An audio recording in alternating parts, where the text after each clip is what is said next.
ആ ഓട്ടയൊക്കെ കിടക്കുന്ന അങ്ങേ ഭാഗത്ത് നിന്ന് ഒരു പെൺകുട്ടി വരികയാണ്. അപ്പോൾ ഏതാണ്ട് 6:30-7 മണി അടുപ്പിച്ചാവും. ഒരു പെൺകുട്ടി വരികയാണ്. അവളിങ്ങനെ എന്നെ കടന്നു പോവുകയാണ്. കടന്നു പോകുമ്പോഴാണ് ഞാൻ അവളെ ശ്രദ്ധിക്കുന്നത്. ഒരു ഓറഞ്ച് കളറിനെ അടുപ്പിച്ചുള്ളൊരു പാവാടയും ബ്ലൗസും ആയിരുന്നു എന്നാണ് എൻ്റെ ഓർമ്മ. അപ്പൊ ഈ നമ്മുടെ സിനിമയിലൊക്കെ ഒരു നമ്മൾ ക്ലോസപ്പിൽ കാണുമ്പോൾ പെൺകുട്ടിയുടെ മുഖം കാണുന്നത് എവിടെയോ പരിചയമുള്ള പോലെ എനിക്ക് തോന്നി. എവിടെയോ കണ്ടിട്ടുണ്ടെന്ന് തോന്നലുള്ള ഒന്നായിരുന്നു. അപ്പോൾ തെറ്റ് ചെയ്തവരെ ശിക്ഷിക്കാൻ വരും. ഈ ജീവിച്ചിരുന്നപ്പോൾ ഇയാളടുത്ത് എന്തെങ്കിലുമൊക്കെ ദ്രോഹം ചെയ്തിട്ടുള്ളവർക്കായിരിക്കും ഏറ്റവും കൂടുതൽ പേടി വരിക. കാര്യം ഇയാൾ മരിച്ചു കഴിഞ്ഞു, ഇനി ഏതെങ്കിലും വിഗൂഢമായ സ്ഥാനത്ത് നിന്ന് തങ്ങളെ പിടികൂടാൻ ഈ വ്യക്തി അമാനുഷ്യമായിട്ടുള്ള കരുത്തോടു കൂടി വരും എന്നൊക്കെ ആയിരിക്കും ചിന്തിക്കുക. ഇന്ന് വാട്സപ്പിലൂടെ ചോദിച്ചിരിക്കുന്ന ഒരു ചോദ്യത്തിന് മറുപടി പറയുകയാണ്.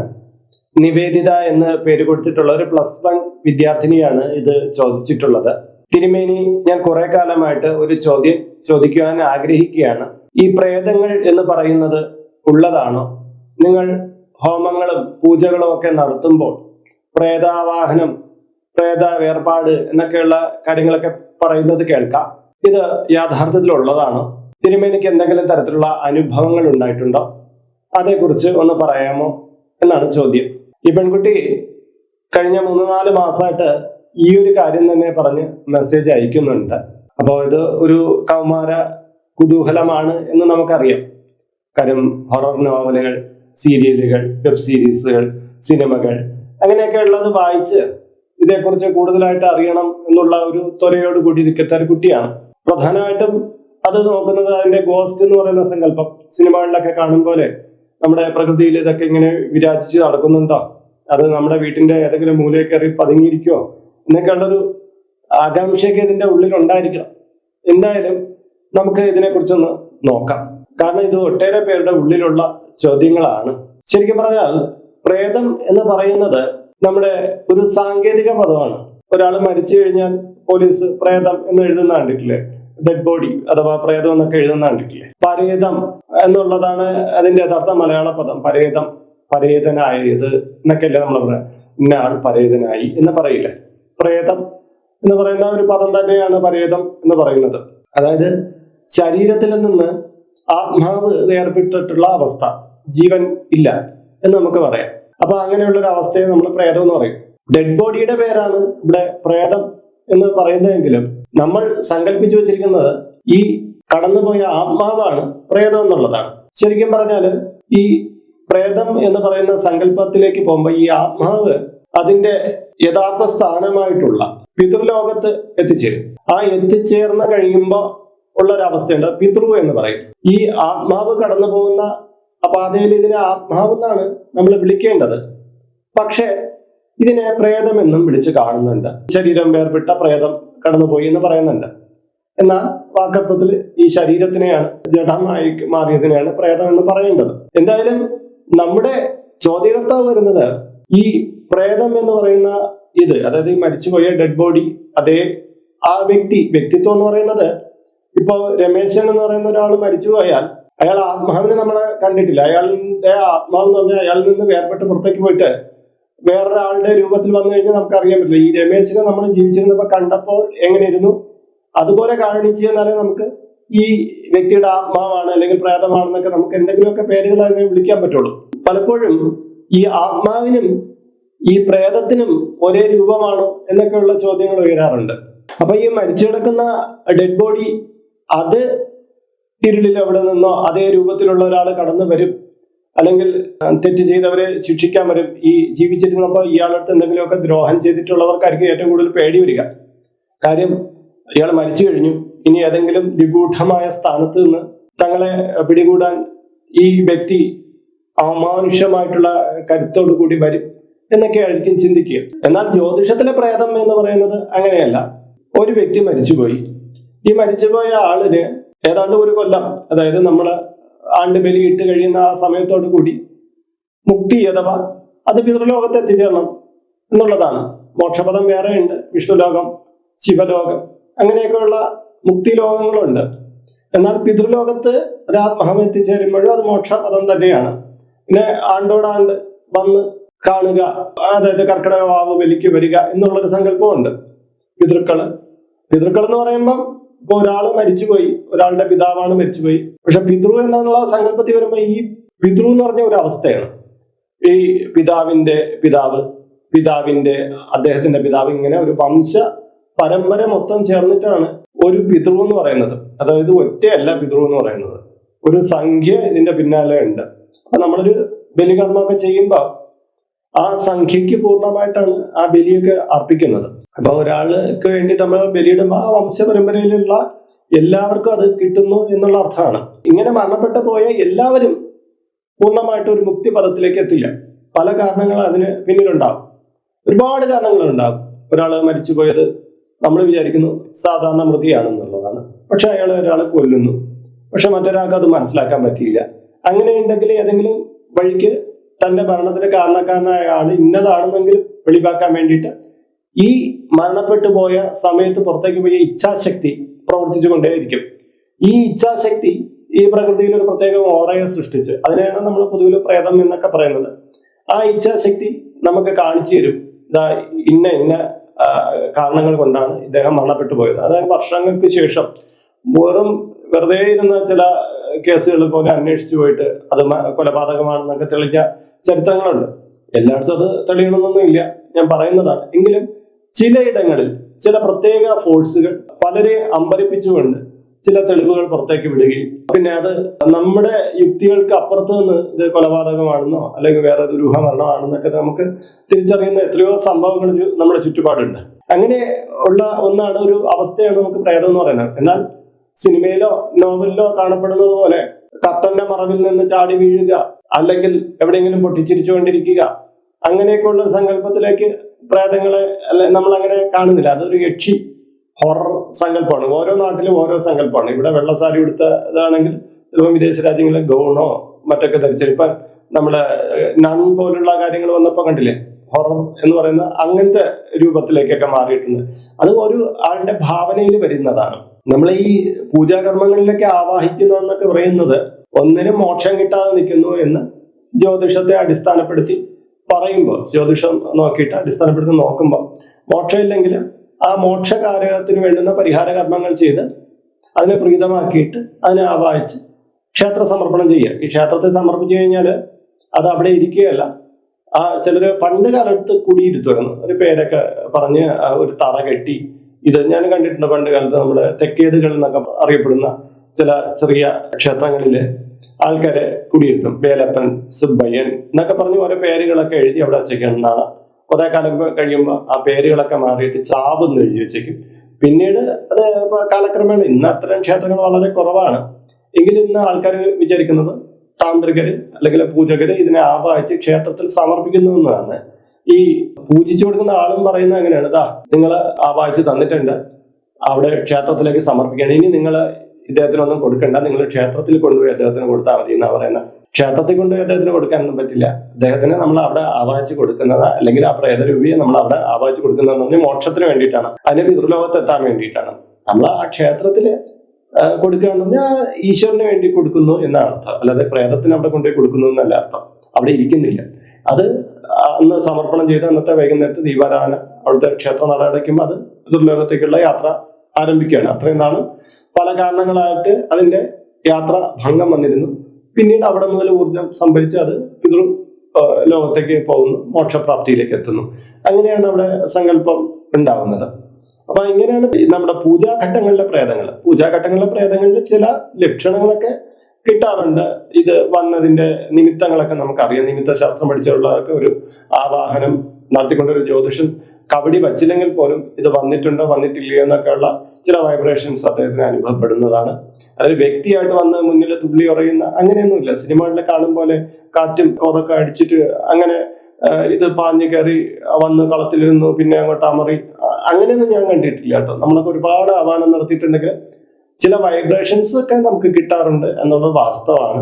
ചിലപ്പോൾ അതൊക്കെ പുറത്ത് പറഞ്ഞു കഴിഞ്ഞാൽ ചോദിക്കുക എന്നാൽ പിന്നെ അതിന്റെ തെളിവ് എന്താണ് എന്ന് ചോദിച്ചാൽ, ജ്യോതിഷത്തിൽ അങ്ങനെ ഒരു തെളിവൊന്നും കൊടുക്കുന്ന കാര്യം പറയാൻ പറ്റില്ല. ഇപ്പൊ പ്രേതം ഉണ്ട് എന്ന് പറഞ്ഞ് ഒരാളെ വിളിച്ച് തെളിവ് കാണിച്ചു കൊടുക്കാൻ, അതൊക്കെ ചിലപ്പോൾ ഫേക്ക് ആയിട്ടൊക്കെ എന്തെങ്കിലുമൊക്കെ കാണിച്ചു കൊടുക്കേണ്ടി വരും. അല്ല ഒറിജിനലായിട്ടൊന്നും നമുക്ക് അങ്ങനെ എല്ലാവർക്കും കാണിച്ചു കൊടുക്കും. ഇപ്പം ഒരാളുടെ ഫ്യൂച്ചർ ഇതാ ഇങ്ങനെ ആകും എന്ന് പറഞ്ഞിട്ട് ഇതാ ഇങ്ങനെ ആയി എന്ന് പറഞ്ഞ് തെളിവ് കാണിച്ചു തരാമെന്ന് പറ്റും. അത് ഫ്യൂച്ചറിലേക്ക് നടന്നുകൊണ്ടിരിക്കുന്നതാണ്. അതുപോലെ തന്നെ അരൂപമായിട്ടുള്ള ഒരു അവസ്ഥയാണിത്. അതാ മരിച്ചുപോയി ആൾ അവിടെ നടന്നു പോകുന്നത് അയാൾക്ക് തന്നെ കാണാൻ പറ്റുമല്ലോ.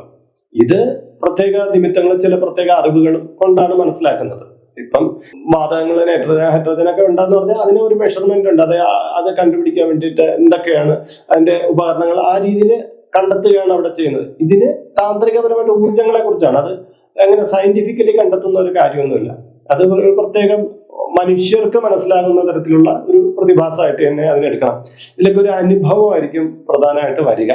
അങ്ങനെയുള്ളതിന് വായിച്ച് മാറ്റുകയാണ് ചെയ്യുക. ഇനി എന്റെ പ്രേതാനുഭവം എന്തെങ്കിലും ഉണ്ടോ എന്ന് വെച്ചാൽ ഒരുപാട് അത്തരം കാര്യങ്ങൾ പറയാനുണ്ട്, ഒരുപാട് കാര്യങ്ങളുണ്ട്. ഞാൻ മുമ്പ് ജ്യോതിഷഭൂഷണത്തിലൂടെ എഴുതുമായിരുന്നു ഇത്തരം പ്രേതാനുഭവങ്ങൾ, അഭിചാര ലോകം എന്നൊക്കെ പറയുന്ന പങ്ക്തിയിലൂടെ ഞാൻ പറയുമായിരുന്നു. അങ്ങനത്തെ ഒരു അനുഭവം വേണമെങ്കിൽ ഞാൻ പറയാം. സ്വാഭാവികമായിട്ടുള്ള ഒരു അനുഭവമാണ്. ഏതാണ്ട് 2005 കാലഘട്ടമാണ്. നമ്മുടെ കാര്യവട്ടം ക്യാമ്പസിന്റെ സമീപത്ത് വെച്ചുണ്ടായ ഒരു കാര്യമാണ്. അതായത് ഞാൻ ഈ കാര്യവട്ടം ക്യാമ്പസിന്റെ അവിടെ ഒരു ആവശ്യത്തിന് വേണ്ടി നിൽക്കുകയാണ്. കാര്യം എനിക്കന്ന് കഴക്കൂട്ടത്ത് ഒരു സത്സംഗം വച്ചിട്ടുണ്ട്. ഈ സത്സംഗം കുറച്ച് ആൾക്കാർ ചേർന്നിട്ട് ചെറിയ തോതിൽ വച്ചിരിക്കുന്നതാണ്. അവരുടെ ഒരു രാമായണ പാരായണം, അതിനുശേഷം രാമായണത്തെ കുറിച്ച് ഒരു ക്ലാസ് എടുത്തു കൊടുക്കുക എന്നുള്ള രീതിയിൽ അവർ വിളിച്ചതാണ്. 2005 കാലഘട്ടമാണ്. അപ്പൊ ഞാന് ഈ കാര്യവട്ടം ക്യാമ്പസിലാണ് ജേർണലിസം പഠിച്ചിട്ടുള്ളത്. അപ്പൊ അന്ന് ഒരു സന്ധ്യാസമയമാണ്. ഈ കഥ ഞാൻ മുന്നേ നിങ്ങളുടെ അടുത്തും പറഞ്ഞിട്ടുണ്ടെന്നൊന്നും എനിക്കറിയില്ല, എങ്കിലും ഞാൻ പറയാം. അന്ന് ഒരു സന്ധ്യാസമയത്ത് അവിടുന്ന് ആള് വന്ന് എന്നെ വിളിച്ചുകൊണ്ട് പോകാൻ അവിടെ വരുമെന്ന് പറഞ്ഞിട്ടുണ്ട്. അങ്ങനെ ഞാനൊരു ബസ്സിനാണ് അവിടെ ചെന്നിറങ്ങുന്നത്, കാര്യവട്ടം ക്യാമ്പസിന്റെ. ഇപ്പം കുറച്ച് മാറ്റമൊക്കെ ഉണ്ട്. മുമ്പ് ഓട്ടോയൊക്കെ കിടന്ന ആ സ്ഥാനത്താണ് ഞാൻ അവിടെ ചെന്ന് നിൽക്കുന്നത്. അപ്പോ അങ്ങനെ നിൽക്കുമ്പോൾ ആ ഓട്ടോയൊക്കെ കിടക്കുന്ന അങ്ങേ ഭാഗത്ത് നിന്ന് ഒരു പെൺകുട്ടി വരികയാണ്. അപ്പോൾ ഏതാണ്ട് 6:30-7 മണി അടുപ്പിച്ചാവും. ഒരു പെൺകുട്ടി വരികയാണ്.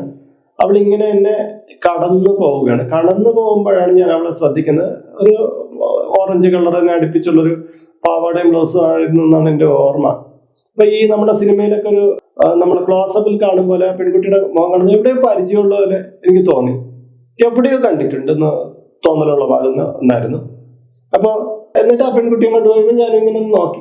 പിന്നീട് ഞാൻ എന്നെ വിളിച്ചോണ്ട് പോകാൻ വരുമെന്ന് പറഞ്ഞ ആളെ വെയിറ്റ് ചെയ്യാം. അപ്പൊ ഈ പെൺകുട്ടി അങ്ങ് നടന്ന് നിന്നിട്ട് ആ ഗേറ്റിന്റെ അവിടെ ചെല്ലുന്നു. ഗേറ്റിന്റെ അവിടെ ചെന്ന് നിന്നിട്ട് ജസ്റ്റ് ഇങ്ങനെ ഒന്ന് നോക്കുന്നുണ്ട് എന്റെ നേർക്ക്. അപ്പോൾ എന്നിട്ട് അങ്ങ് കടന്നുപോയി. അപ്പൊ എനിക്ക് ആ തിരിഞ്ഞു നോക്കിയപ്പോഴും എനിക്ക് എന്തോ ഒരു തോന്നി, ഇതെന്താ പെൺകുട്ടി അവിടെ കണ്ടിട്ടുണ്ടല്ലോ എന്നുള്ളൊരു തോന്നൽ ഉണ്ടാവുകയാണ്. അങ്ങനെ നിന്നിട്ട് ഞാൻ പെട്ടെന്ന് അവളകത്തോട്ട് പോയി കഴിഞ്ഞു. ഒരു 5 മിനിറ്റ് അങ്ങനെ നിന്നപ്പോൾ മറ്റേ ആളൊന്നും വന്നിട്ടില്ല. അവിടെ തിരക്കൊന്നുമില്ല. റോഡിലൊക്കെ വളരെ വിജനമായിട്ടുണ്ട്. നല്ല മഴയൊക്കെ ഇങ്ങനെ വന്നുകൊണ്ടിരിക്കുന്ന അന്തരീക്ഷം. ഇടയ്ക്കിടയ്ക്ക് ഓട്ടോ പോകുന്നുണ്ട്, ചില ബസ്സുകളൊക്കെ പോകുന്നുണ്ട്. അങ്ങനെയുള്ളൊരു അവസ്ഥയാണ്. ഒന്നാണെങ്കിൽ ശനിയാഴ്ച ദിവസമോ ഞായറാഴ്ച ദിവസമാണ്. അന്ന് ക്ലാസ് ഇല്ല, കോളേജിൽ എന്തായാലും ക്ലാസ് ഇല്ലാത്ത ദിവസമാണ്. അപ്പോ ഞാൻ അങ്ങനെ നിന്നിട്ട് നേരെ ആ ഗേറ്റിന്റെ അവിടേക്ക് ചെന്നു. അപ്പൊ ഗേറ്റ് വാച്ചർ എനിക്ക് പരിചയമുണ്ട്. ഞാൻ അവിടെയാണ് ജേർണലിസം പഠിച്ചത്. അപ്പൊ ആ ചേട്ടനുമായിട്ട് നല്ല പരിചയമുണ്ട്. അപ്പൊ ഞാൻ അങ്ങോട്ട് ചെന്നപ്പോൾ ആ ചേട്ടൻ ചോദിച്ചാ സുഖമാണെന്നൊക്കെ കാര്യങ്ങളൊക്കെ അന്വേഷിച്ചു. ഞാൻ ചോദിച്ചു, എന്താ അവിടെ വല്ല കോഴ്സ് എങ്ങനെ നടത്താം, വൈകുന്നേരം സായന്ന ക്ലാസ് വല്ലതും ഉണ്ടോ എന്ന് ചോദിച്ചു. അപ്പൊ ചേട്ടൻ പറഞ്ഞു, മുമ്പ് ഉണ്ടായിരുന്നു, ഇപ്പൊ ക്ലാസ്സുകളൊന്നും ഇല്ല, എന്തേന്ന് ചോദിച്ചു. അപ്പൊ ഞാൻ പറഞ്ഞു, ഇപ്പൊ ഒരു പെൺകുട്ടി അകത്തോട്ട് കയറിപ്പോയല്ലോ, ആ കുട്ടി ഏത് ക്ലാസ്സിലാണുള്ളതെന്ന് ചോദിച്ചു. അതാരാണെന്നുള്ള അറിയാനുള്ളൊരു തൊഴിലാണ് ഞാൻ ചോദിച്ചത്. പേരെങ്കിലും ജസ്റ്റ് ഒന്ന് അറിയണം എന്ന് എനിക്ക് അപ്പോഴും തോന്നി. അപ്പോഴാ ചേട്ടൻ പറഞ്ഞു, ഇതിലൊരു പെൺകുട്ടി കയറിപ്പോയോ എന്ന് ചോദിച്ചു. ഞാൻ പറഞ്ഞു, അതെ. അല്ല, ഞാൻ ഇവിടെ ഇരിക്കുന്നില്ല, ഞാൻ കണ്ടില്ലല്ലോ എന്ന് പറഞ്ഞു. അപ്പൊ ഞാൻ പറഞ്ഞില്ല, ഞാൻ കണ്ടതാണ് ഇതിലേക്ക് കയറി പോകുന്നത്. അപ്പൊ ആ ചേട്ടൻ ചിരിച്ചേ, അത് തോന്നലായിരിക്കും, കാര്യം ഞാൻ ഇവിടെ ലോക്ക് ചെയ്തിട്ടൊക്കെ അല്ലേ. ഞാൻ അപ്പോഴേ ശ്രദ്ധിക്കുന്നത് ആ വലിയ ഗേറ്റ് അദ്ദേഹം താഴ്ത്ത് കൂട്ടിയിരിക്കണം. ഞാൻ അദ്ദേഹത്തേക്ക് ഞാൻ പുറത്തുനിന്നാണ് സംസാരിക്കുന്നത്. അപ്പൊ ഞാൻ കണ്ടത് ഈ പെൺകുട്ടി ഇങ്ങനെ ഗേറ്റ് ഒരു ഭാഗത്തേക്ക് തുറന്നിട്ട് കയറി പോകുന്നതാണ്. എനിക്ക് വല്ലാത്തൊരു ആശ്ചര്യം തോന്നി. ഞാൻ പറഞ്ഞില്ല, ഞാൻ ഇങ്ങനെ ഒരു കാര്യം ഇപ്പം കണ്ടതേ ഉള്ളൂ. അപ്പോഴദ്ദേഹം ഗേറ്റ് വാച്ചർ അങ്ങ് അകത്തോട്ട് അവിടെ ഇങ്ങനെ മഞ്ഞ കളർ ഒരുപാട് വലിയ ഹൈമാക്സ് ലാമ്പുകൾ വെച്ചിട്ടുണ്ടല്ലോ, അതിന്റെ നേരത്തെ നോക്കിയിട്ട് ചിരിച്ചു. ചില നേരത്തൊക്കെ നമുക്ക് പട്ട് പിടിപ്പിക്കും പോലെ ചില കാര്യങ്ങളൊക്കെ തോന്നും. എനിക്ക് തോന്നിയിട്ടുണ്ട്. ഇതൊക്കെ നോക്കിക്കൊണ്ടിരുന്നു കഴിഞ്ഞാൽ ചില സമയത്ത് പിടിയിട്ടില്ല, രാത്രി സമയത്തൊക്കെ ഇങ്ങനെയൊക്കെ ഉണ്ടാവാറുണ്ട് എന്നൊക്കെ അദ്ദേഹം പറഞ്ഞിട്ട് ചിരിച്ചിട്ട് അങ്ങ് പോയി. അത് എന്റെ ഉള്ളിൽ കിടന്നു കുറെ കാലം. ഇത് എന്തായിരിക്കും സംഭവം എന്നുള്ളത് ഞാനിങ്ങനെ ചിന്തിച്ചോണ്ടിരിക്കും. എനിക്ക് പരിചിതമല്ലാത്ത ഒരു അനുഭവം. വേണമെങ്കിൽ എനിക്കത് പ്രേതം എന്ന് വിളിക്കാം, എന്തെങ്കിലുമൊക്കെ പേരിട്ട് അതിനെ വിളിക്കാം. പക്ഷെ അങ്ങനെ ഒരു സംഭവം ഞാൻ കണ്ടിട്ടുണ്ട്. ഇതെന്റെ അനുഭവമാണ്. ഇത് എത്ര പേർക്ക് വിശ്വസിക്കാൻ പറ്റുമെന്നത് എനിക്കറിയില്ല. ആരെങ്കിലും വിശ്വസിപ്പിക്കണമെന്നോ ഇത് വിശ്വസിപ്പിച്ചിട്ട് വേണോ എനിക്ക് എന്തെങ്കിലും നേടണമെന്നല്ല. ഞാൻ കണ്ട ഒരു അനുഭവമാണ്. അദ്ദേഹം കാണാത്തതാണ്. അദ്ദേഹം പറയും വേണമെങ്കിൽ താങ്കൾക്ക് തോന്നിയതാണ്. ഇപ്പൊ ഞാൻ പറയുമ്പോൾ തന്നെ പറയും വെറുതെ പറയുന്നതാണ്, അങ്ങനെയൊന്നും സംഭവിക്കില്ല. അങ്ങനെയൊക്കെ നിങ്ങൾക്ക് എന്ത് വേണമെങ്കിലും ഇതിൽ പറയാം. പക്ഷെ വ്യക്തമായി ഇത്രയും അടുത്തുകൂടെ എന്റെ മുന്നിലൂടെ കടന്നുപോയാണ് ഗേറ്റ് കടന്ന് അകത്തോട്ട് പോകുന്നത്. ആ ലാമ്പ്, ഒരു വലിയ ലാമ്പുണ്ട്, അതിന്റെ സൈഡിൽ കൂടെ ചുറ്റി അകത്തോട്ട് പോകണത് എനിക്ക് ഇപ്പോൾ പോലും നിങ്ങളുടെ അടുത്ത് പറഞ്ഞുകൊണ്ടിരിക്കുമ്പോൾ പോലും കാണാൻ പറ്റുന്നുണ്ട്. ഇങ്ങനെയൊക്കെയുള്ള അനുഭവം ഇത് ഒരു അനുഭവം ഒന്നുമല്ല. ഇത്തരം ഒരുപാട് അനുഭവങ്ങൾ ചിലപ്പോൾ ഇന്ന് തിരിഞ്ഞ് ചിന്തിച്ചു നോക്കാം, ഇങ്ങനെയൊക്കെ ചിന്തിക്കണമെന്ന് പോലും തോന്നുന്ന തരത്തിലുള്ള അനുഭവങ്ങൾ നമ്മുടെ മുന്നിലുണ്ട്. അപ്പോൾ ഇതിനെ ഏത് രീതിയിൽ വേണമെങ്കിലും നമുക്ക് കാണാൻ പറ്റും എന്നുള്ളതാണ് ഞാൻ പറഞ്ഞു വരുന്നത്. ഒരു വിഷയത്തെ ഇതൊന്നും അങ്ങനെയൊന്നും ഇല്ല എന്നൊക്കെ ചിന്തിച്ച് തോന്നലാണെന്ന് വേണമെങ്കിൽ നമുക്ക് എടുക്കാം, അല്ലാതെ ഇരിക്കാം. എന്തായാലും എന്റെ ഒരു അഭിപ്രായം അനുസരിച്ച് നമ്മുടെ ഈ പ്രപഞ്ചത്തിൽ നമുക്ക് അറിഞ്ഞുകൂടാത്ത നിഗൂഢതകൾ ഒരുപാടുണ്ട്. അതിനെ നമ്മൾ എന്തൊക്കെ പേരിട്ട് വിളിക്കുന്നു എന്നുള്ള കാര്യം. ഇപ്പം ചിലപ്പോൾ യുക്തിവാദികളോ അല്ലാത്ത ആൾക്കാരോ പറയും ഇങ്ങനെയൊന്നും ഇല്ല എന്ന് പറഞ്ഞാൽ ശരി, ഇങ്ങനെയൊന്നും ഇല്ല എന്ന് നമുക്ക് പറയാം. നമുക്ക് ഉണ്ടെന്ന് പറഞ്ഞ് പിടിച്ച് കാണിച്ചു കൊടുക്കാനൊന്നും ഇല്ല. പക്ഷെ അവരവരുടെ അനുഭവത്തിൽ ചില കാര്യങ്ങൾ എത്തുമ്പോൾ ഇവർ പറയുന്നതിനെ നമുക്ക് തള്ളിക്കളയേണ്ടതായിട്ടും വന്നേക്കും. അത് ഓരോരുത്തരുടെ അനുഭവമായിരിക്കും. ഒരാൾ ഇങ്ങനെ എന്തോ കണ്ട് പേടിച്ച് അവസാനം അയാൾ ചെന്ന് നോക്കുമ്പോൾ ഒരു പൂച്ച അവിടെ നിന്ന് ചാടിപ്പോയി. അത്രയും നേരം അയാൾ വിചാരിച്ചത് ഒരു പ്രേതം അവിടെ എന്തോ പറഞ്ഞിരിക്കുകയാണെന്ന് വിചാരിച്ചു. പൂച്ച ചാടിപ്പോകുന്നത് അയാൾ പിന്നീട് അയ്യോ ഞാൻ പേടിച്ചു പോയതാണ്, എന്റെ കഥകളൊക്കെ വായിച്ചിട്ട് എനിക്ക് തോന്നി. അങ്ങനെ ഒരു അനുഭവം ഒരാൾക്കുണ്ടാവും. എന്നാൽ അങ്ങനെയല്ല, അവിടെ ചെന്ന് പൂച്ചയെന്ന് വിചാരിച്ചിരുന്നിട്ട് അവസാനം നോക്കുമ്പോൾ പൂച്ച വേറെടുത്ത് കിടന്ന് ഉറങ്ങുന്നു. അവിടെ നിന്ന് പൂച്ചയെ പോലെ മറ്റൊരു രൂപം എഴിച്ചു പോകുന്നതായിട്ട് അങ്ങനെ കണ്ട വേറൊരാളുണ്ടാവും. അപ്പൊ ഇതിനൊക്കെ കൃത്യമായ തെളിവ് ഇത്തരം കാര്യങ്ങൾക്കൊന്നും പറഞ്ഞു തരാൻ പറ്റില്ല. ഞാൻ ഈ പറഞ്ഞില്ലേ, ഈ പ്രേതം എന്ന് പറഞ്ഞ സങ്കല്പം നമ്മൾ വായിക്കുമ്പോൾ ഇങ്ങനെയുള്ള ചില രൂപികൾ വീടിന്റെ സ്ഥാനത്തോ അങ്ങനെയൊക്കെയുള്ള അടുത്ത് വന്ന് നിൽക്കുമ്പോൾ അതിന് പ്രത്യേക താന്ത്രിക മന്ത്രങ്ങൾ ഉപയോഗിച്ചിട്ട് ആ ശക്തിയായ മന്ത്രങ്ങൾക്ക് ഒരു പവർ ഉണ്ടല്ലോ, ആ പവർ ഉപയോഗിച്ചിട്ട് അതിനെ ആവാഹിച്ച് പ്രത്യേക രൂപങ്ങളിലാക്കി അത് സമർപ്പണം ചെയ്യുകയാണ് ചെയ്യുന്നത്. അതിന് പിന്നെ ഹോമം അങ്ങനെയൊക്കെയുള്ള കാര്യങ്ങളുണ്ട്. ഇത്രയേ ഉള്ളൂ. പിന്നെ ഇത്തരം വിഷയങ്ങൾ നിങ്ങൾക്ക് താല്പര്യം ഉണ്ടെങ്കിൽ ഞാൻ കണ്ട കുറച്ച് അനുഭവങ്ങൾ ഇടയ്ക്കിടയ്ക്കുള്ള വീഡിയോകളിൽ ഞാൻ പങ്കുവയ്ക്കാം. നിങ്ങൾ ഈ വീഡിയോയ്ക്ക് എത്രമാത്രം താല്പര്യം കാണിക്കുന്നു എന്നുള്ളത് പരിഗണിച്ചിട്ട് വേണം എനിക്കത് പറയാൻ. കാര്യം ചിലപ്പോൾ ഇത്തരം വിഷയങ്ങൾ എല്ലാവർക്കും ഇഷ്ടപ്പെട്ടു എന്ന് വരില്ല. നിങ്ങളുടെ കൂടെ താല്പര്യം, നിങ്ങൾക്ക് അറിവ് ഏതിലാണ് വേണ്ടതെന്നുള്ളത് നമ്മൾ പരിഗണിക്കണമല്ലോ. ആ രീതിയിലായിരിക്കും ഹിന്ദു വിഷൻ ചാനലിൽ മുന്നോട്ട് കൊണ്ടുപോവുക. അപ്പൊ ഇന്നത്തെ വീഡിയോ ഇവിടെ പൂർണ്ണമാവുകയാണ്. ഇതുമായി ബന്ധപ്പെട്ട നിങ്ങളുടെ അഭിപ്രായങ്ങൾ, നിർദ്ദേശങ്ങൾ എന്റെ കീഴെ കമന്റ് ബോക്സിൽ രേഖപ്പെടുത്തണം. പിന്നെ നമ്മുടെ വാട്സപ്പ് ചാനലിൽ ഇതുവരെയും ജോയിൻ ചെയ്തിട്ടില്ലാത്തവർ ജോയിൻ ചെയ്യണം. കാരണം എന്ന് പറഞ്ഞാൽ ഡെയിലി രാവിലെ ഹൈന്ദവ ആചാര സംബന്ധമായ കാര്യങ്ങൾ, മോട്ടിവേഷൻ സംബന്ധമായിട്ടുള്ള കാര്യങ്ങൾ, ജ്യോതിഷ സംബന്ധമായിട്ടുള്ള കാര്യങ്ങളെല്ലാം തികച്ച സൗജന്യമായിട്ട് നിങ്ങളുടെ മൊബൈലിലൂടെ ലഭ്യമാകുന്നതാണ്. മാത്രമല്ല നിങ്ങളുടെ പിറന്നാളിന്, നിങ്ങളുടെ കുടുംബാംഗങ്ങളുടെ പിറന്നാളിന് സൗജന്യമായിട്ട് പുഷ്പാഞ്ജലി അർച്ചനകളൊക്കെ ഇതിലൂടെ നടത്തി കിട്ടുന്നതുമാണ്. മാത്രമല്ല ഈ വീഡിയോ കണ്ടുകൊണ്ടിരിക്കുന്നവർക്ക് ഇതിന്റെ കമന്റ് ബോക്സിൽ നിങ്ങളുടെ പേര്, നിങ്ങളുടെ വയസ്സ്, നിങ്ങളുടെ നക്ഷത്രം ഇവ രേഖപ്പെടുത്തിയാൽ ഇവിടെ നടക്കുന്ന ചില പൂജാ പ്രാർത്ഥനകളിൽ നിങ്ങളെ ഉൾക്കൊള്ളിക്കാൻ കഴിയുന്നതാണ്. 1 മാസത്തേക്കായിരിക്കും ഇപ്രകാരം ചെയ്യുന്നത്. കൂടുതലായിട്ട് വേണമെന്നുള്ളവർ ഇതിൽ ഇനി തുടർച്ചയായിട്ട് അപ്ലോഡ് ചെയ്യപ്പെടുന്ന വീഡിയോയുടെ കീഴിലെല്ലാം നിങ്ങളുടെ ഡീറ്റെയിൽസ് കൊടുത്താൽ മതി. അങ്ങനെ ഡീറ്റെയിൽസ് കൊടുക്കണമെങ്കിൽ നിങ്ങൾ ഈ ചാനലൊന്ന് സബ്സ്ക്രൈബ് ചെയ്യണം. മാത്രമല്ല ഈ വീഡിയോ ഒന്ന് ലൈക്ക് ചെയ്യുകയും കൂടെ ചെയ്യണം. എങ്കിൽ മാത്രമായിരിക്കുമല്ലോ ഈ ചാനലിലെ വീഡിയോസ് ഒക്കെ നിങ്ങൾക്ക് റെക്കമെൻഡേഷനും നോട്ടിഫിക്കേഷനും ആയിട്ടൊക്കെ ലഭ്യമാകുക. അപ്പൊ ഇന്നത്തെ വീഡിയോ ഇവിടെ പൂർണ്ണമാകുകയാണ്. ഇതിൽ കാണുന്നത് എന്റെ വാട്സപ്പ് നമ്പറാണ്. ജ്യോതിഷ സംബന്ധമായതും പൂജാ സംബന്ധമായതുമായ അപ്പോയിന്റ്മെന്റിനാണ് ഇത് നൽകിയിരിക്കുന്നത്. നേരിട്ട് വിളിച്ചു കഴിഞ്ഞാൽ കിട്ടുകയില്ല. നിങ്ങളുടെ പേര്, നിങ്ങളുടെ സ്ഥലം ഇവ രേഖപ്പെടുത്തി വാട്സപ്പിലൂടെ മെസ്സേജ് ചെയ്യുക. അപ്പോൾ അഡ്മിൻ ഒരു മാർഗ്ഗനിർദ്ദേശം അയച്ചു നൽകുന്നതാണ്. ആ മാർഗ്ഗനിർദ്ദേശം അനുസരിച്ച് അപ്പോയിന്റ്മെന്റ് എടുത്തിട്ട് വിളിക്കാവുന്നതാണ്. അപ്പോൾ മറ്റൊരു വീഡിയോ, മറ്റൊരു വിശേഷവുമായി വീണ്ടും കണ്ടുമുട്ടും വരെ എല്ലാവർക്കും നമസ്കാരം. നിങ്ങളുടെ സ്വന്തം RJ ഹരിചന്ദ്ര മഠം. നമസ്തേ.